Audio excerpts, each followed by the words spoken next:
안녕하세요. 모닝쇼 김은별입니다. 간밤 뉴욕 증시는 준틴스 데이를 맞아서 휴장했는데요. 이 준틴스 데이는 바로 텍사스주에서 흑인 노예 제도가 폐지된 날입니다. 그래서 이 때문에 뉴욕 증시가 쉬어가는 모습이었고요. 오늘 밤부터 이번 주 첫 거래일을 시작하게 됩니다. 이번 주에는 파월 의장을 포함해서 여는 총재들의 발언이 일제히 놓여있기 때문에 시장의 시각이 7월 FOMC로 향하고 있는 가운데 어떤 방향성을 잡게 될지 살펴볼 수 있는 한 주가 될 텐데요. 상승 랠리는 과연 지속될 수 있는 것일까요? 지금 뉴욕 증시는 기술주를 중심으로 조금 과열됐다는 분석들이 조금씩 나오고 있습니다. 일단 오늘 국내 시장 방향성을 잡기 위해서 간밤에 있었던 소식들부터 먼저 체크해 보겠습니다. 네, 첫 번째 소식입니다. 어제도 전해드렸지만 미중과 관련된 관계 소식인데요. 시진핑 중국 국가주석과 토니 블링컨 국무장관이 어제 오후에 함께 회동을 했습니다. 이들은 악화된 미중 관계를 안정화하기 위해서 함께 약속을 했는데요. 이번 만남에서는 고위급 외교 채널이 재개됐다는 점을 상당히 긍정적으로 보고 있으나 미국의 이 대만에 대한 문제라든지 중국에 대한 강경책, 해결해야 될 과제는 아직까지 많이 남아 있었습니다. 그래도 시장에서는 양국이 대화의 물꼬를 텄다는 점에서는 상당히 긍정적이라는 평가를 내놓기도 했고요. 바이든 대통령과 시 주석이 만날 수 있을지 정상회담에 대한 가능성도 높아지고 있습니다. 이번에 미중 관계를 완화하는 것에서는 서로 동의를 했지만 사실 군 당국 간 소통 라인을 개선하는 것은 거절당했다고 보시면 되겠고요. 이번 회담에서는 관련 내용들 외에도 러시아와 우크라이나 전쟁, 대만 해역과 남중국해 문제, 중국 내 미국 기업에 대한 부당한 대우나 디리스킨, 인권 문제에 대해서도 함께 논의를 했습니다.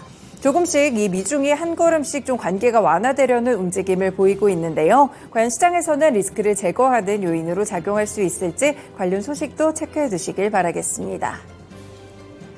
네, 두 번째 소식입니다. 인텔이 지금 굉장히 공격적인 행보를 펼치고 있는데요. 이번에는 인텔이 독일 마그데부르크에 위치한 반도체 생산 공장의 확장을 위해서 300억 유로, 한화로는 42조 1천억 원 이상을 투입하게 된다는 소식입니다.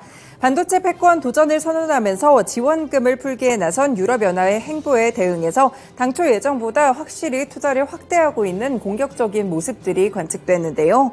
인텔이 독일 마그데부르크에 투입하는 300억 유로는 당초 계획이 170억 유로 정도였기 때문에 거의 2배에 달하는 수치라고 볼 수 있겠습니다. 여기에 독일 정부도 인텔에 지급할 보조금 액수를 대폭 늘리기로 했는데요. 앞서서 인텔은 어제도 사실상 EU 반도체 공급망에 포함이 되는 이스라엘에 250억 달러를 투입해 새 반도체 공장을 짓기도 했습니다. 그리고 어제는 모닝브리핑 시간에 전해드렸듯이 폴란드 쪽에도 이렇게 46억 달러 규모의 새 반도체 공장을 설립하기로 했었는데요. 이미 아일랜드에서는 이렇게 공장을 운영하고 있습니다. 인텔이 이런 공격적인 행보를 펼치는 이유는 바로 EU의 정책과도 맞물려 있는데요. EU 집행위원회는 2030년까지 전 세계 반도체 생산 가운데 EU의 비중을 9%에서 20%까지 확대하겠다는 목표를 잡았습니다. 그러면서 EU 반도체법을 발의했는데요. 역내 반도체 공급망 확대를 위해 430억 유로를 투입기로 하면서 글로벌 반도체 기업들의 눈도 EU로 쏠리고 있는 상황인데요.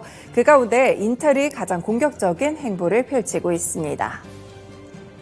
네, 다음으로는 유럽과 관련된 소식 살펴보겠습니다. 영국과 관련된 소식이 될 텐데요. 이 영국에서 중앙은행 기준금리 인상 여파로 모기지 금리가 크게 뛰면서 지금 긴장감이 감돌고 있는 상황입니다. 오늘 외신에서도 헤드라인을 통해서 조명하기도 했었는데요.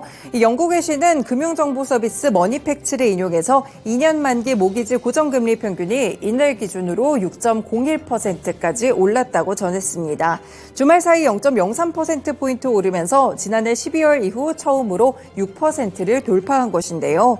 2년 만기 모기지 고정금리는 5월 초에 5.26%였습니다. 그래서 지금 모기지의 고정금리 갱신을 앞두고 이 주택 관련해서 대출자들은 불안감에 떨고 있는 상황인데요. 올해 7월부터 9월이 40만 건, 내년 말까지는 240만 건에 달하고 있습니다. 현재 모기지 금리가 올라가게 된다면 주택시장을 더욱더 냉각시킬 수 있다는 분석이 나오고 있고요.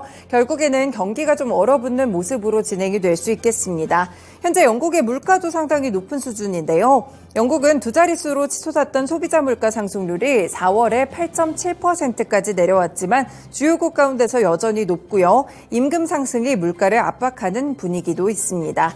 리시 수넥 총리는 이날 ITV 인터뷰에서 모기지 금리와 관련해서 불안을 알고 있고 그것이 바로 연초에 물가 상승률을 반으로 낮추는 것이 최우선으로 밝힌 이유다라고 설명을 했습니다.